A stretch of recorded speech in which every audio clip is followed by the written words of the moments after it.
ஊடக நண்பர்கள் அனைவருக்கும் எங்களுடைய சிறுபான்மையர் கூட்டு குழு நடவடிக்கையின் சார்பாக வணக்கத்தை தெரிவித்துக் கொள்கிறேன்.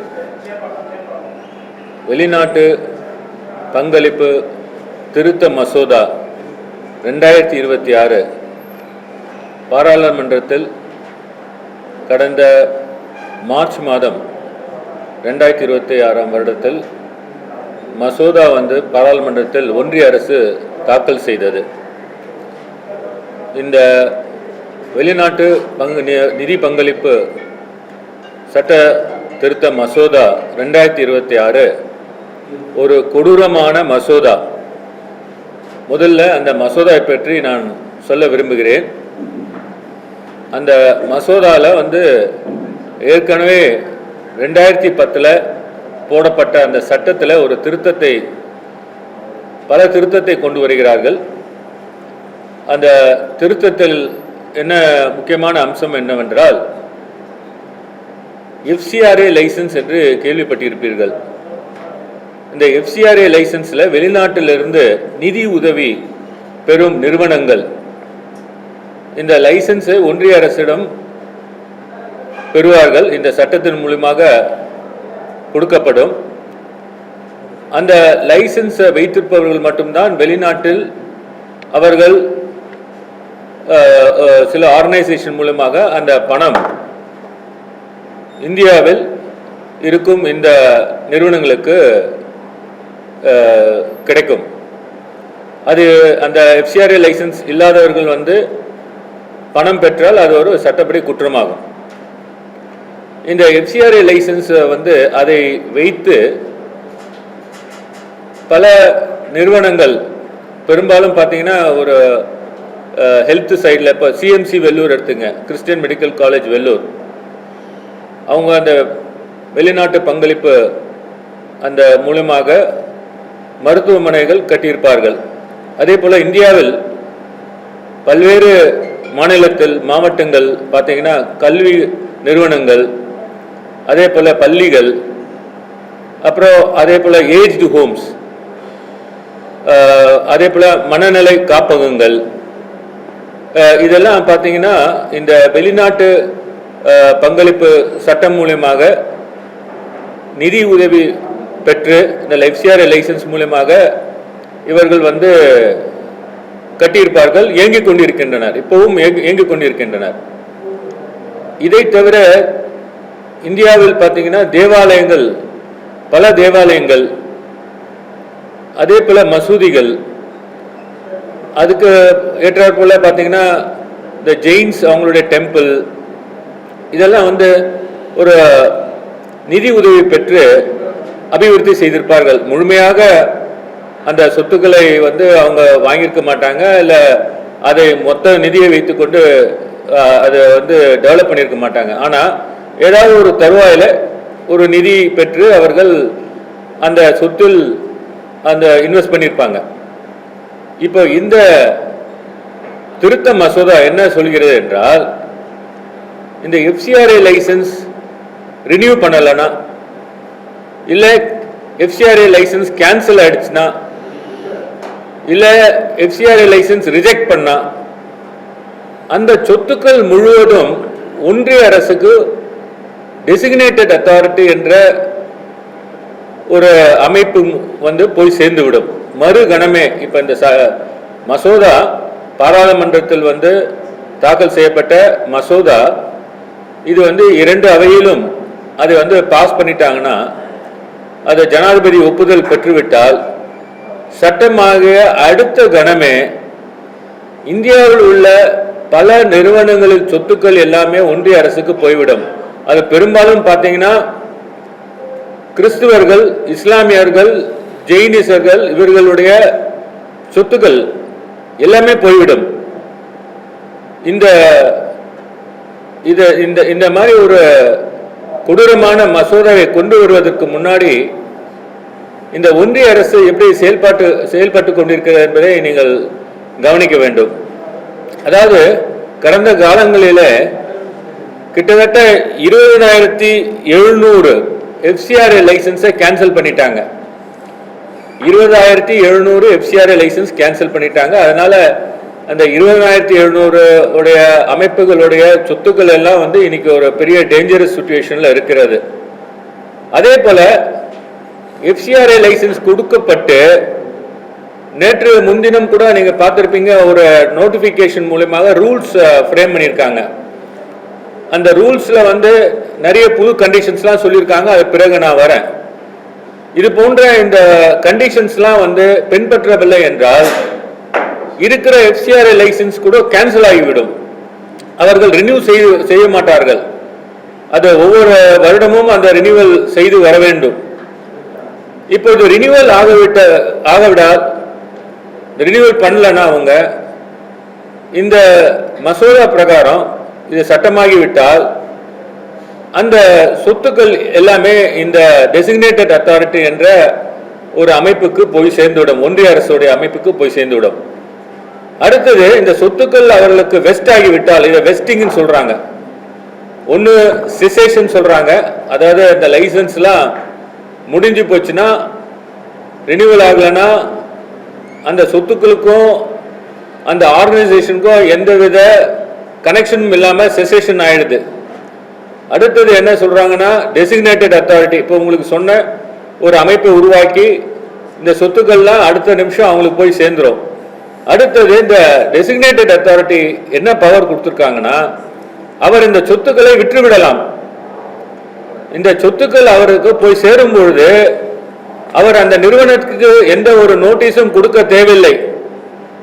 அந்த நிறுவனங்களுக்கு இந்த சேரிட்டபிள் ஆர்கனைசேஷன்ஸ்க்கு வந்து ஒரு வாய்ப்பு கொடுக்க வேண்டிய அவசியம் இல்லை, அவர்கள் கேட்க வேண்டிய அவசியம் இல்லை.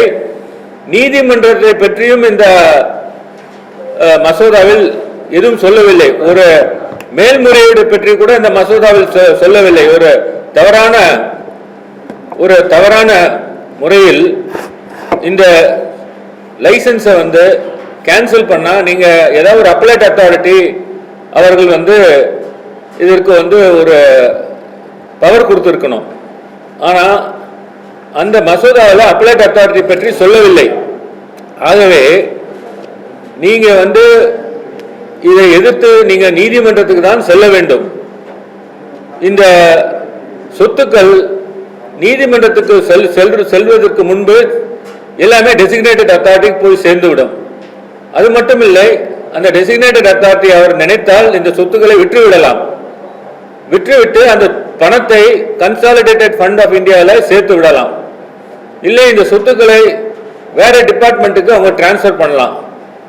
இப்போ இந்த மசோதாவுடைய தாக்கம் என்னன்னு பார்த்தீங்கன்னா, ஒரு சிறிய நிதி உதவி பெற்று ஒரு பெரிய தேவாலயம் ஏதாவது ஒரு இம்ப்ரூவ் பண்ணியிருப்பாங்க. நீங்கள் பார்த்தீங்கன்னா இந்தியாவில் பல தேவாலயங்கள் வெளிநாட்டு பங்களிப்பு இந்த சட்டத்தின் மூலமாக ஒரு டெவலப்மெண்ட் பண்ணியிருப்பாங்க. இப்போ இந்த தேவாலயங்களும் கூட கைப்பற்றப்படும். தேவாலயங்களும் கூட ஒன்றிய அரசுக்கு போய் சேர்ந்துவிடும். தேவாலயங்கள் உள்ளே போக முடியாது, அதில் வந்து பிரேயர்ஸ் பண்ண முடியாது, எந்தவித நடவடிக்கை எடுக்க முடியாத அளவுக்கு இந்த சட்டம் வந்து மசோதா அமைந்துள்ளது. அதே போல இந்த சொத்துக்கள் நான் சொன்னது போல டெசிக்னேட்டட் அத்தாரிட்டிக்கு போய் சேர்ந்து விட்டால் அவர்கள் வந்து இதை விற்றுவிட்டு அந்த பணத்தை எடுத்து கன்சாலிடேட்டட் ஃபண்டில் சேர்த்து விடுவார்கள். நீதிமன்றத்துக்கு சென்று வருவதற்குள் சொத்துக்கள் இருக்காது. இது ஏன் நான் ஒரு கொடூரமான சட்டம் என்று சொல்கிறேன் என்றால், அரசியலமைப்பு சட்டத்தில் பார்த்தீங்கள் என்றால் ஆர்டிகிள் 25 30 வரை, ஆர்டிகிள் 25 30 வரை சிறுபான்மையருக்கு அரசியலமைப்பு சட்டம் ஏற்றும் பொழுது அவர்களுக்கு பாதுகாப்பாக அவர்களுக்கு கொடுக்கப்பட்டுள்ள ஒரு கேரண்டிஸ், ஃபண்டமெண்டல் ரைட்ஸ்னு சொல்லுவாங்க, அது கேரண்டிஸா இருந்தது. இந்த ஃபண்டமெண்டல் ரைட்ஸ் எல்லாமே அரசியலமைப்பு சட்டத்துக்கு எதிராக இன்று ஒன்றிய அரசு நடந்து கொள்கிறது. இந்த ரைட்ஸ் எல்லாமே இது வயலேட் ஆகுது. இந்த சட்டம் இயற்றிய பிறகு நீதிமன்றத்துக்கு செல்வது அது ஒரு முறை.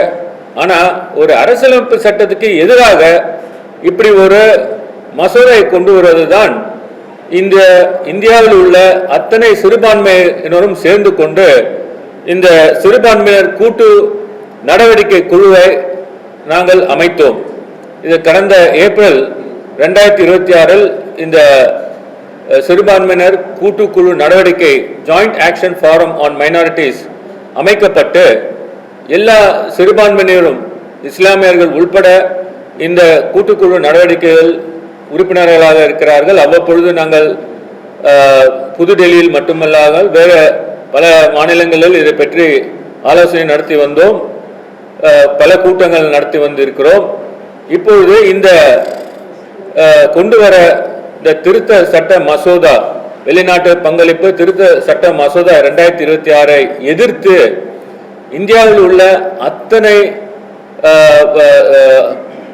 சிறுபான்மையினர் இருக்கும் தேவாலயங்கள் மற்றும் இஸ்லாமியர்கள் இருக்கும் அந்த மசூதிகள் மற்றும் இந்த மற்ற சிறுபான்மையினர்களுடைய அந்த டெம்பிள்ஸில் வருகிற 28ஆம் தேதி ஜூன் மாதம் தேசிய பிரார்த்தனை நாள் மற்றும் தேசிய உண்ணாவிரதம் நாள் என்று அனுசரிக்க முடிவு செய்துள்ளோம். இந்த தேசிய பிரார்த்தனை நாள் உங்களுக்கு எல்லாருக்கும் தெரியும். முதல்ல ஒரு ஒரு சாஃப்டா போற அளவில் ஒரு பிரார்த்திக்கிறாங்க. இந்தியாவில் உள்ள அத்தனை மக்களும் பிரார்த்திக்கிறாங்க. ஏன்னா இந்த சிறுபான்மையினர் நடத்தும் இது போன்ற அமைப்புகள், கல்வி நிறுவனங்கள், சுகாதார மையங்கள், இப்பொழுது இந்த ஏஜ் ஹோம்ஸ், மனநல பாதுகாப்பு அமைப்புகள், இது எல்லாம் யாருக்கு பெனிஃபிட் ஆகுது பார்த்தீங்கன்னா, இது பயனடைவர்கள் எல்லாமே பார்த்தீங்கன்னா பெரும்பான்மையினர்கள் தான் பயனடைகிறார்கள்.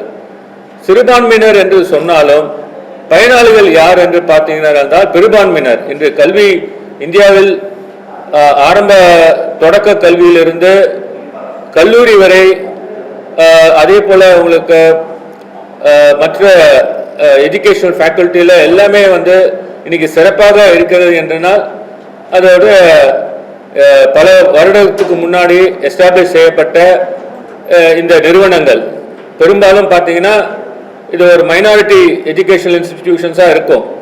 ஆகவே இதோடைய பயனாளிகள் யார் என்று பார்த்தீர்கள் என்றால் இந்தியாவில் உள்ள அனைத்து மக்களும் பயனாளிகள் தான். இன்னைக்கு நாடாளுமன்றத்தில் எம்பிகளாக இருக்கக்கூடியவர்கள், மந்திரிகளாக இருக்கக்கூடியவர்கள், அமைச்சர்களாக இருக்கக்கூடியவர்களோட பார்த்தீங்கன்னா இந்த சிறுபான்மையர் கல்லூரிகள், பள்ளிகள் படித்து தான் இன்று இந்த நிலைமையில் அவர்கள் வந்திருக்கிறார்கள். ஆகவே இந்த கடந்த இந்த காலங்களில் இவ்வளவு விஷயங்கள் இந்த மைனாரிட்டிஸ் அவங்க நிறுவனங்களால் பெனிஃபிட் ஆனவங்க இதை பற்றி அவர்களுக்கு உணர்ந்து இருக்கிறார்கள். இந்த கொடூரமான சட்டம் மக்களுக்கு புரிதல் வந்திருக்கிறது. இது மக்கள் ஆதரவு பெருகியுள்ளது. ஆகவே இந்தியாவில் உள்ள அனைவரும் இதுக்கு பிரார்த்தனை நாளாக வருகிற 28ஆம் தேதி பிரார்த்தனை நாளாக அனுசரிக்க போகிறார்கள். அதே போல உண்ணாவிரத நாளாகவும் அனுசரிக்க போகிறார்கள். இதை தவிர வருகிற ஜூலை 3ஆம் தேதி, இந்த ஜூலை 3ஆம் தேதி அன்று ப்ரொடெஸ்ட் டே, இந்த FCRA அமெண்ட்மெண்ட் பில் 2026 எதிர்த்து ஜூலை 3 அன்னைக்கு எல்லா நிறுவனங்களும், கல்வி நிறுவனங்கள் ஆகட்டும் சரி, இல்லை ஹெல்த் கேர் ஃபெசிலிட்டி நிறுவனங்களாகவும் சரி, எல்லா ஆர்கனைசேஷனும் இதை எதிர்த்து வருகிற 3ஆம் தேதி ப்ரொடெஸ்ட் செய்ய போகிறார்கள். கையெழுத்து இயக்கமும் ஆரம்பித்து ஆகிவிட்டது. இந்த மசோதாவை எதிர்த்து கையெழுத்து இயக்கம் நடந்து கொண்டிருக்கிறது. இதை வருகிற ஜூலை 3ஆம் தேதி கையெழுத்து பல்வேறு மாவட்டங்களில், மாநிலங்களில் அங்கங்கே உள்ள டிஸ்ட்ரிக்ட் கலெக்டர்ஸ் கிட்ட, மாவட்ட ஆட்சியாளர்கிட்ட இந்த கையெழுத்து பெறப்பட்ட இந்த மெமராண்டத்தை பிரதமர் மந்திரிக்கு, அவருக்கு பிரைம் மினிஸ்டருக்கு அனுப்புறதுக்கு ஏற்பாடாகி உள்ளது. அந்த அனுப்ப போற அந்த மெமராண்டத்தில் பிரைம் மினிஸ்டருக்கு இந்த மசோதாவை நீங்க திரும்ப பெறுங்கள் அப்படின்ற மாதிரி ஒரு ரிக்வெஸ்டும் அதுல உள்ளது. இதை தவிர பல்வேறு அமைப்புகள் அந்தந்த மாநிலத்தில் உள்ள தலைவர்களை நேரில் சந்தித்து அவர்களிடம் இந்த மசோதாவை திரும்ப பெற வேண்டும் என்று கேட்டுக்கொண்டிருக்கிறார்கள். இந்த தலைவர்களும் தங்களுடைய கட்சியினர் மூலமாக எம்பிகள் மூலமாக இந்த மசோதாக்கள் திரும்ப பெறுவதற்கு என்ன நடவடிக்கை எடுக்க முடியுமோ அவர்கள் அந்தந்த மாநிலத்தில் அமைப்புகள் அவர்களை சந்தித்து கேட்டுள்ளனர்.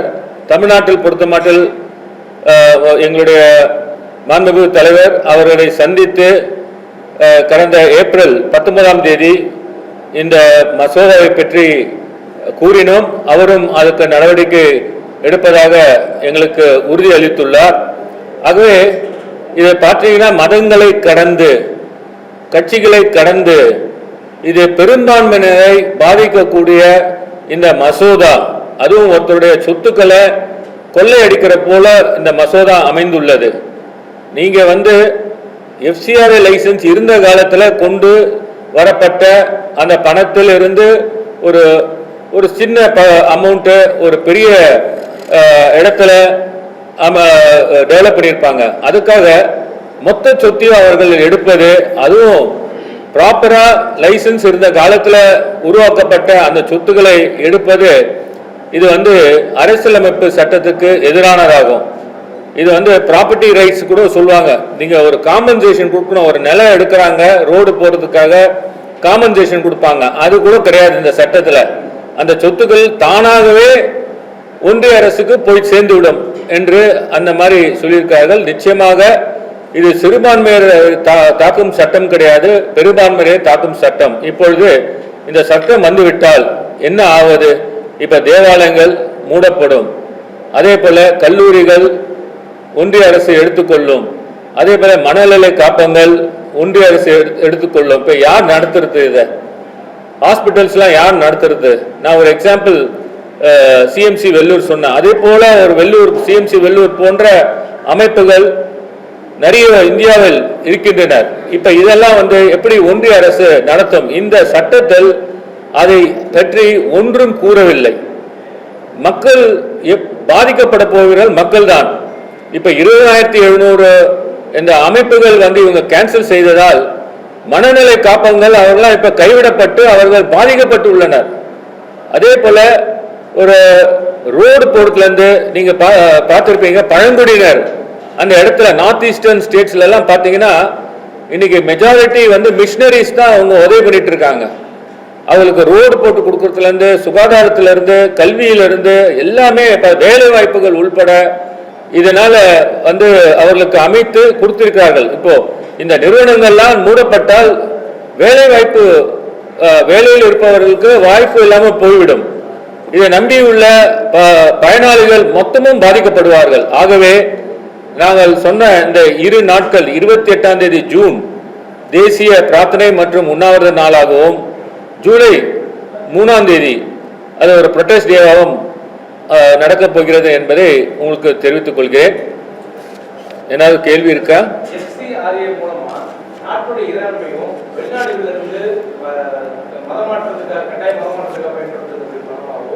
அல்லது உள்நாட்டுக்குள்ள பயங்கரவாத செயல்படுத்துகிற பணத்தையோ கட்டுப்படுத்த முடியும், உள்நாட்டுக்குள்ள இயங்கக்கூடிய எந்த ஒரு சிறுபான்மை அமைப்பையோ இது தொந்தரவு செய்யாது அப்படின்னு மத்திய சொல்றாங்க. அதாவது சார், நீங்க நிழலை பார்த்து கூட பயப்படலாம். நீங்க ஒரு சட்டம் இருக்கு, நீங்க அந்த சட்டத்தில் அந்த பணம் எங்க வருது, எங்க போகுது, ஆடிட்டருடைய எங்க ஆடிட்டர் ஒருத்தர் கூட இருக்காரு, உங்களுக்கு வேணா எக்ஸ்பிளைன் பண்ண சொல்றேன். அந்த பணம் எங்க போய் சேருதுன்றது எல்லாமே நீங்க கண்டுபிடிக்கலாம். நீங்க பயங்கரவாதத்துக்கு போகுது, மத மாற்றம் சட்டத்துக்கு கன்வர்ஷன் போகுதுன்னா அப்ப நீங்க இம்ப்ளிமெண்டேஷன்ல உங்க மேல ஃபால்ட் இருக்குல்ல. நீங்க அதிகாரிகள் இந்த பணம் எங்க போகுது, எப்படி யூட்டிலைஸ் ஆகுதுன்றது உங்களால பண்ண முடியும், பாதுகாக்க முடியும். அப்படி போனாலும் உங்களால அட்டாச் பண்ண முடியும். அவ்வளவு உங்களுக்கு பவர் இருக்கும்பொழுது இந்த இது ஏன் நீங்க எடுத்துக்கிறீங்க? இந்த மாதிரி ஒரு சட்டத்தை ஏன் கொண்டு வரீங்க? அதுதான் சொல்றேன். நீங்க நிழலை பார்த்து பயப்படுறீங்க. இது இது ஒரு காரணம். எதுக்கு எடுத்தாலும் சாவரனிட்டி எஃபெக்ட் ஆகுது அப்படின்னு சொல்றது வந்து இன்னைக்கு அது போர் அடிச்சு போச்சு. உண்மையான உங்களுடைய எண்ணம் என்ன? இந்த இயக்கங்கள் ஆர்கனைசேஷன்லாம் இருக்கக்கூடாது. மக்களுக்கு வந்து அதாவது அரசுக்கு தோளோடு தோளாக நின்று கொண்டு அரசு செய்ய வேண்டிய வேலைகளை வந்து இவ்வளவு வருடமாக இந்த நிறுவனங்கள் செய்து வருகின்றனர். ஒரு கவர்மெண்ட் எல்லா இடத்துலையும் போய் ஸ்கூல் ஆரம்பிக்க முடியாது, காலேஜ் ஆரம்பிக்க முடியாது, மன காப்பகங்கள்லாம் பாதிக்கப்பட்டவர்களுக்கு காப்பகங்கள்லாம் பண்ண முடியாது, ஏஜ் ஹோம்ஸ் பண்ண முடியாது. ஸோ இது போன்ற ஒரு ஆர்கனைசேஷன்ஸ், சோஷியல் சர்வீஸ் செய்யக்கூடிய என்ஜிஓஸ் இவங்க தான் வந்து பண்ண முடியும். அது என்ஜிஓஸ்ன்னு ஒரு சட்டமே இருக்கு. ஸோ அப்படி இருக்க பண்ற பட்சத்தில் ஏதோ ஒன்று நீங்க வந்து காரணம் காட்டி நீங்க இந்த வெளிநாட்டு பணம் நீங்க அந்த மாதிரி கன்வர்ஷன் யூஸ் பண்ணா பேன் பண்ணுங்க. உங்களுக்கு பவர் இருக்குல்ல, அந்த பவரை யூஸ் பண்ணி நீங்க பண்ணுங்க. அதுக்காக இந்த சொத்துக்கள்லாம் அபகரிக்க வேண்டிய அவசியம் இல்லையா? இப்போ அபகரிப்பு தானே இது. இந்த மாதிரி பண்ண முடியுமா? இப்ப நம்ம வீட்டில் வந்து திடீர்னு என் சொத்தை எடுக்கிறேன்னு சொன்னா எப்படி அதை ஒத்துக்க முடியுமா? அதே போலதான் இப்போ வெளிநாட்டுல இருந்து பணம் கொடுத்தாங்க. வெளிநாட்டுல இருந்து ஏன் பணம் கொடுத்தாங்க? இந்த ஸ்கூல்ஸ் காலேஜஸ் இந்தியாவில் வந்து ஏழ்மையா இருக்கு, இந்த நாடு ஏழ்மையா இருக்கு, கல்வி வளம் பெறணும், சுகாதாரம் வளம் பெறணும் அப்படின்னு சொல்லி ஃபண்ட்ஸ் கொடுக்குறாங்க. டோனார் வந்து இந்த பர்பஸ்க்காக யூட்டிலைஸ் பண்றாங்க. அவங்க கொடுக்குறவங்க இதுக்காக பர்பஸ்க்காக கொடுக்குறாங்க. இப்ப நீங்க வந்து அந்த பர்பஸ் யூட்டிலைஸ் ஆகுதா இல்லையான்னு பாருங்க. ஹாஸ்பிட்டலுக்கு போல, இல்ல ஸ்கூலுக்கு போல, காலேஜுக்கு போல அப்படின்னு சொன்னா நடவடிக்கை எடுங்க. அதுக்காக அந்த சொத்தை அபகரிக்க முடியாதுல்ல. அதுதான் இதை எதிர்த்து இந்த கூட்டுக்குழு நடவடிக்கை வருகிறது.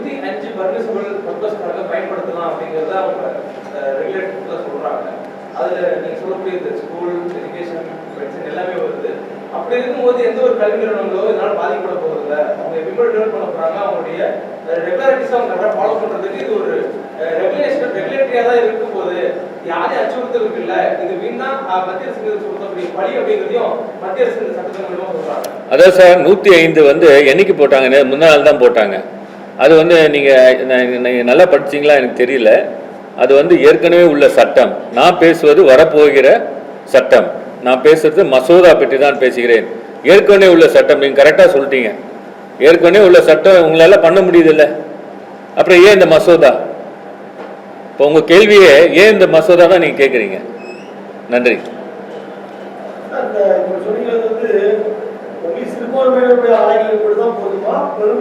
எல்லாமே சார் அவன் எல்லாமே சேரிட்டபிள் கம்ப்ளீட்டா. அதனால தான் சொல்றேன் நான், ஏம் பண்ணது சிறுபான்மையினரை ஏம் பண்ணி தான் வராங்க. ஆனா எஃபெக்ட் ஆக போறது எல்லாருமே எஃபெக்ட் ஆக போறாங்க. பெரும்பான்மையினர் ஈவன் டெம்பிள் கூட. இப்போ ஒரு டெம்பிள் நீங்க பாருங்க, ஃபாரின்லேயே போய் டெம்பிள் கட்டுறாங்க. இந்தியாவிலே டெம்பிள் கட்டியிருப்பாங்க, ஒரு கான்ட்ரிபியூஷன் வாங்கி பண்ணியிருப்பாங்க. இப்போ அந்த கோவில்கள் கூட, இந்த இந்து கோவில்கள் கூட எடுப்பதற்கு வாய்ப்பு உள்ளது. இந்த சட்டத்தின் மூலமாக இந்துக்களுடைய கோவில்கள், இந்துக்களினுடைய சொத்துக்கள் கூட பறிக்கப்படும் வாய்ப்புகள் உள்ளது. அதனால தான் நான் சொல்றேன், இது பெரும்பான்மையினரை வந்து எஃபெக்ட் ஆகக்கூடிய இந்த எஃப்சிஆர் பில் இது வந்து தெளிவு இல்லாமலே கொண்டு வருகிறார்கள். இது வந்து நிச்சயமாக ஒரு சட்டமாக மாறி நீதிமன்றத்துக்கு சென்றால் அது ரத்தாகிவிடும். ஆனால் அதற்குள் ஏற்படுகின்ற அந்த கஷ்டங்கள் எவ்வளவு பேர் பாதிக்கப்பட போகிறார்கள் அதை தான் இன்று நாம் சொல்கிறோம். இப்படி வந்து ஒரு அரசியலமைப்பு சட்டத்திற்கு எதிராக மக்கள் விரோத மசோதாவை ஏன் கொண்டு வருகிறீர்கள்? இது கொண்டு வரக்கூடாது. நிப் அட் த பட், முளையிலே கிள்ளி எரி. அதனால்தான் நாங்கள் வந்து இந்த கூட்டுக்குழு எடுத்த நடவடிக்கை இந்தியா பூராவும் சென்று இதை பற்றி எல்லோருக்கும் எல்லா தரப்பினருக்கும் புரியும்படியாக சொல்லி வருகிறோம்.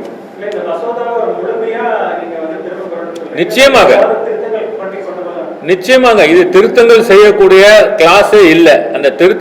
அந்த என்டையர் இது வந்து இந்த சொத்துக்கள் பறிமுதல் செய்வது சம்பந்தமாக தான் இந்த மசோதா அமைந்திருக்கிறது. இப்பொழுது ஒரு நண்பர் கேட்டார், அவர் 105 ஒரு ஆக்டிவிட்டிஸை ரெகுலேட் பண்ணலாம்னு சொல்லி, அது இருக்கிற சட்டத்துக்கு அவர்கள் கொண்டு வருகிறார்கள். அந்த ரெகுலேஷன்ஸ் கூட நீங்க வந்து சில விதி மீறல்கள் இருக்கிறது. ஒரு சட்டம் வந்து ஏற்றப்படலாம், பாராளுமன்றத்துக்கு பவர் இருக்கிறது. ஆனால் அந்த சட்டம் வந்து கொடூரமாக அரசியலமைப்புக்கு எதிராக இருக்க முடியாது. இருந்தால் ரத்தாகிவிடும். இந்த மசோதா பார்த்தீங்க என்றால் பெரும்பான்மை மக்களுக்கு விரோதமாக அமைந்துள்ளது. சொத்துக்கள் பறிமுதல் செய்வதற்காக கொண்டு விடப்பட்டுள்ளது. இது வந்து இந்தியாவில் உள்ள பல சொத்துக்களை வந்து ஒன்றிய அரசு இது வந்து ஐயிங் ஆன் த ப்ராப்பர்ட்டிஸ் பறிமுதல் செய்ய வேண்டும் என்ற எண்ணத்தில் தான் இவர்கள் கொண்டு வருகிறார்கள். இதை ஏன் வந்து இது போன்ற ஒரு மசோதாவை கொண்டு வருகிறார்கள் என்று அவர்களுக்கே வெளிச்சமாகும். இது ரொம்ப கொடூரமான மசோதா. இந்தியாவினுடைய ஒருமைப்பாட்டை அமைதியை சீர்குலைக்கிற இது ஒரு கொடுமையான ஒரு மசோதா. நிச்சயமாக இப்பொழுது எங்களுடைய இந்த அமைப்பின் மூலமாக ஆங்காங்கே உள்ள அந்த எங்களுடைய மெம்பர்ஸ் கிட்ட நாங்கள் சொல்லியிருக்கோம். அவங்க ஒவ்வொரு மாநிலத்தில் அமைதியாக சென்று அவர்களை சந்தித்து சொல்லி வருகிறார்கள். நாங்களே இங்கே இருக்கும்பொழுது எங்களுடைய தலைவர் அவரை வந்து திமுக தலைவர் அவர்களை அவர் முதலமைச்சராக இருந்த நேரத்தில் கடந்த 19ஆம் தேதி ஏப்ரல் மாதத்தில் எல்லோரும் சென்று சந்தித்து அவர்களிடம் இந்த எஃப்சிஆர் திருத்த மசோதாவை எதிர்க்க வேண்டும் என்று கூறினோம். அவர்களும் எங்களுக்கு ஆதரவு தருவதாக தெரிவித்தார்கள்.